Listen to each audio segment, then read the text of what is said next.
Good afternoon. I'm going to go over lesson 5 with you from unit 3. It actually took us 2 days to do this lesson, so it was 1021 to 1022 today. If you go in to opening Engage the Learner, we're going to start looking at an excerpt from chapter 20, and we talked about what a narrative is. So a narrative basically is a story, and you're going to be writing your own narrative based on a part of Percy Jackson. But before we begin planning, you should probably read the pages 206 to 211 in the original Percy Jackson. And then what your job is in this lesson is to analyze and model of an actual excerpt. So we're going to look at a model of a good narrative. Okay, and this little slideshow gives you some steps that you're going to follow. So you're going to analyze a model to identify characteristics of an effective narrative. So basically, this is how you're going to do it. This is very similar.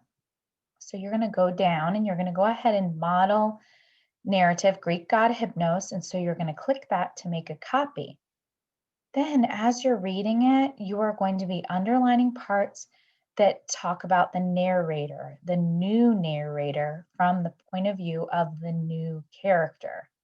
And then you're going to highlight the paragraphs that borrow from the text. So if it sounds like it's familiar from the text and you actually want to probably look on page 206 to 211, it's going to end up looking like this, where there's going to be various things highlighted and various things underlined.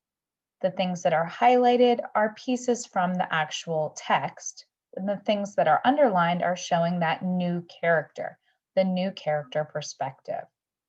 This model narrative is about 2 pages, and that's probably what most of your scenes are going to be. 1 to 2 pages of written text with that setting, with that dialogue, with that character placed in the scene. So that is your model narrative piece. Now, if I look back, there's also a section where you're going to go ahead and answer a question about the model discussion. Which parts of the text did you label to show it establishes the narrator? What details in the text make you think so? Which parts of the text did you label to show the text that comes from a novel?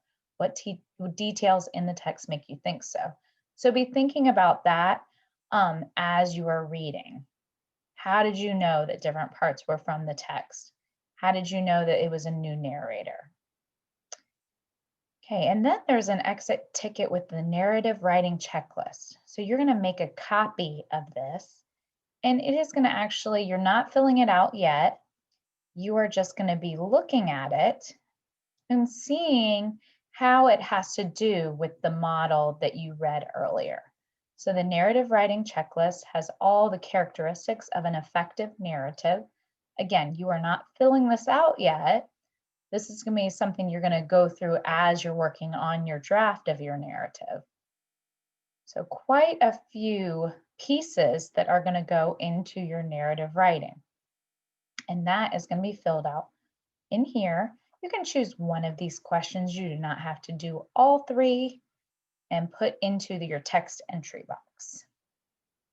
Okay. And finally, the last part of our lessons today, we were doing the gist and vocabulary. Please, please, please remember to include the vocabulary words. Also, prepare for upcoming learning. Tomorrow we're doing lesson 6. So please make sure that you have read ahead a little bit for chapter 21. And the assignment for this list is your gist and vocab chapter 20. Your exit ticket is 2 points. All right, I will see you tomorrow. Thank you.